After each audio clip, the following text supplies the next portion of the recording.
ব্যবসার পিছনে প্রায় 10-15 লক্ষ মানুষ জড়িত আছে। প্রচুর পরিমাণে আনঅফিসিয়াল ফোন রয়েছে। আনঅফিসিয়াল ফোনটাই আমরা এখন কিনতেছি 1,10,000 টাকার মতো, কিন্তু এই ফোনটা কিন্তু আমাদের দেশে অফিসিয়ালি নাই। এই মুহূর্তে আমি রয়েছি রাজধানীর বৃহৎ এক শপিং কমপ্লেক্সে, আর আমার আশপাশে দেখছেন পুরোটা জায়গা জুড়েই কিন্তু প্রচুর পরিমাণে ফোনের দোকান রয়েছে। এখানে অফিসিয়াল ফোনের পাশাপাশি বৃহৎ একটি অংশ জুড়ে আনঅফিসিয়াল ফোনের দোকান রয়েছে। আমরা আজ সেই আনঅফিসিয়াল ফোন নিয়েই কথা বলতে চলেছি। সম্প্রতি বিটিআরসি একটি ঘোষণা দিয়েছে, তারা নতুন একটি সিস্টেম চালু করতে যাচ্ছে যেখানে আনঅফিসিয়াল ফোন বা আনরেজিস্টার্ড বা অবৈধ ফোনগুলোকে বন্ধ করে দেওয়া হবে। আমরা আজ কথা বলবো এই মার্কেটের যারা বিক্রেতা রয়েছে, যারা আনঅফিসিয়াল ফোন বিক্রি করে, এবং একই সঙ্গে ভোক্তা পর্যায়ে যে ক্রেতারা রয়েছে তাদের সঙ্গে কথা বলবো, জানবো তাদের মতামত। আপনি এখানে কি করছিলেন? আমরা এখানে ফোন কিনতে আসছি মূলত। মানে কি ফোন কিনতে আসছেন, অফিসিয়াল নাকি? আমরা আনঅফিসিয়াল ফোন কেনার জন্য আমরা আসছি, যেহেতু হচ্ছে 16 ডিসেম্বর পরে যে আপনাদের যে একটা নিউজ আমরা পাচ্ছি সবসময়, যে আমরা দেখতেছি ফরিতে চলতেছে যে 16 ডিসেম্বর পরে যে আনঅফিসিয়াল ফোনগুলো বাইরে থেকে বা এখানে আসবে, এই ফোনগুলো এরপরে আর কেনা যাবে না। এই জন্য আমরা যেভাবে হোক টাকা পয়সা জোগাড় করে আনঅফিসিয়াল ফোনটাই আমরা এখন কিনতেছি 16 ডিসেম্বরের আগে, যেন আমাদের যে বাজেটটা আছে এই বাজেটটার ভিতরে যেন আমরা কিনতে পারি, পরবর্তীতে আমাদের জন্য কোনো প্রেশার বা কোনো রকম কোনো ভোগান্তি না হয়। আনঅফিসিয়াল ফোনের যে একটা প্রাইস, সেটা অফিসিয়ালের থেকে আপনার হচ্ছে 70%, আর এই যে 100% থেকে 70%, 30% বেশি হতে পারে। হ্যাঁ, যে এই যে একটা বাজেটটা, এটা আমাদের জন্য আসলে স্টুডেন্টদের জন্য আসলে খুবই কষ্ট হয়ে যাবে। দর্শক, আমরা কথা বলছিলাম একজন গ্রাহকের সঙ্গে, এবং তিনি কিন্তু বলছেন তারা আনঅফিসিয়াল ফোন কেন কিনছেন। ফোনের যে দামের পার্থক্য, সেটিকে কিন্তু সবথেকে বেশি তারা হাইলাইটস করছে, যে দামের পার্থক্য অফিসিয়াল এবং আনঅফিসিয়াল ফোনের ক্ষেত্রে। দর্শক, আমরা আরেকজনের সঙ্গে একটু কথা বলবো। আপনি এখানে কেন এসেছেন? এবং জি ভাই, আমিও ফোন কেনার জন্য এসেছি এখানে। কি ফোন কিনবেন, অফিসিয়াল নাকি আনঅফিসিয়াল ফোনই কিনবো, কারণ আমরা স্টুডেন্ট, আমাদের বাজেট একটু কম রেঞ্জের ভিতর, আমরা আনঅফিসিয়াল সেট কিনলে ভালো হবে আর। দর্শক, কথা বলছিলাম একজন গ্রাহকের সঙ্গে, কয়েকজন গ্রাহকের সঙ্গে কথা বলেছে, এবং তাদের যে বক্তব্য সেটা হচ্ছে আনঅফিসিয়াল ফোন হুট করে বন্ধ করে দেওয়ার সিদ্ধান্ত নেওয়াতে কিন্তু বেশ চিন্তিত ভোক্তা পর্যায়ে বা গ্রাহকরা। এবং আমরা দেখছি অনেকেই কিন্তু ফোন কেনার জন্য এসেছেন, এবং তারা যেটি বলছেন 16 ডিসেম্বরের আগে যে ফোনগুলো অ্যাক্টিভ হবে সেগুলো কিন্তু বন্ধ করা হবে না। এই জন্য কিন্তু অনেকেই ফোন কিনছেন, এবং কম দামে ফোন পাওয়ার জন্যই কিন্তু আনঅফিসিয়াল ফোন বেশ জনপ্রিয় হয়ে উঠেছে। দর্শক, আমরা এই পর্যায়ে একটু কথা বলবো বিক্রেতাদের সঙ্গে, তারা কি বলছেন। দর্শক, এই মুহূর্তে আমি একটি ফোনের দোকানে রয়েছে, এবং এই ফোন দোকানে যদি একটু লক্ষ্য করেন, এখানে কিন্তু প্রচুর পরিমাণে আনঅফিসিয়াল ফোন রয়েছে।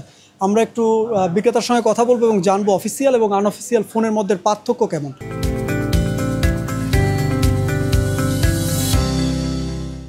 আপনার কাছে আনঅফিসিয়াল এবং অফিসিয়াল ফোনের দাম কি জানতে পারবো আমরা?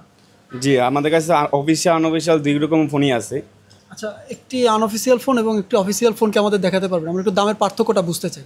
আচ্ছা, আনঅফিসিয়াল যে পিক্সেল 9 Pro XL, এটা যদি আপনারা নতুন নেন, মানে অনঅফিসিয়াল প্রাইস পড়বে 1,10,000 টাকার মতো, কিন্তু এই ফোনটা কিন্তু আমাদের দেশে অফিসিয়ালি নাই। তো আপনার কাস্টমাররা কিন্তু এই ফোনের এক্সপিরিয়েন্সটা অফিসিয়ালি তো পাচ্ছেন না। মানে অফিসিয়ালি কিনতে হলে স্যামসাং S25 আলট্রা প্রায় 2 লাখ টাকা উপরে লাগবে, যে জায়গায় আমরা আনঅফিসিয়ালি দিতে পারছি মাত্র 1,10,000 টাকায়। তো ডাবল দাম দিয়ে শুধু আমাদের সিন্ডিকেটের মাধ্যমে কিন্তু আমাদের কাস্টমারদের থেকে কিন্তু ডাবল দাম নিয়ে নিচ্ছে ওনারা। যেমন আমরা চাই সরকারের কাছে যে আমরা ন্যূনতম একটা ট্যাক্স ব্যাটের মাধ্যমে যেন আমরা কাস্টমারদের কাছে ফোনগুলো পৌঁছাতে পারি, আর আমরা ব্যবসা করতে চাই, কারণ আমাদের ব্যবসার পিছনে প্রায় 10-15 লক্ষ মানুষ জড়িত আছে। তো এই মানুষদের কী হবে, ওনাদের কর্মসংস্থানে কী হবে? আমাদের দেশে তো পিক্সেলে অফিসিয়ালি নাই। পিক্সেল বলেন, অ্যাপেল বলেন, কোনো ফোনই, ম্যাক্সিমাম ফোনই আমাদের দেশে নাই। আর যেগুলো ব্র্যান্ডেড শপ আছে, যেমন রিয়েলমি কিন্তু 14 Pro Plus বলেন, 15 Pro Plus বলেন, বা রেডমি আমাদের দেশে অফিসিয়ালি থাকার পরও শাওমির ফোনগুলো কিন্তু নাই। যেরকম দামি ফোনগুলো 17 Pro Max, এগুলো কিন্তু আমাদের আনঅফিসিয়াল দোকানদের মাধ্যমেই কিন্তু কাস্টমাররা পাচ্ছে।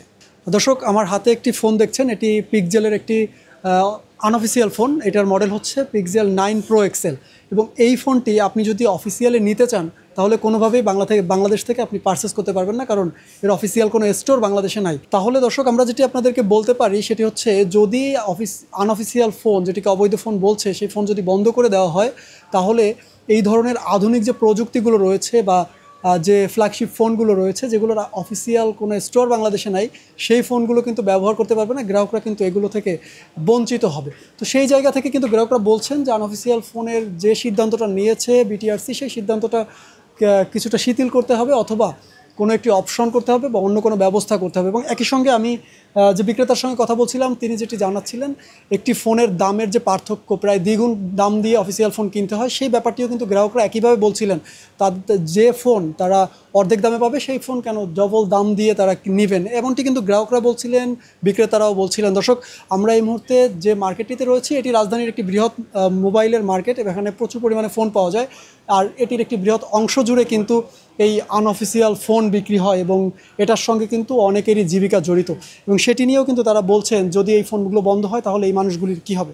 দর্শক, এই মুহূর্তে আমরা রাজধানীর একটি শপিং কমপ্লেক্স থেকে আপনাদেরকে জানাচ্ছিলাম কিভাবে বিক্রি হচ্ছে অফিসিয়াল ফোন এবং মার্কেটের বর্তমান পরিস্থিতি। সাকিব হাওলাদার, RTV, ঢাকা।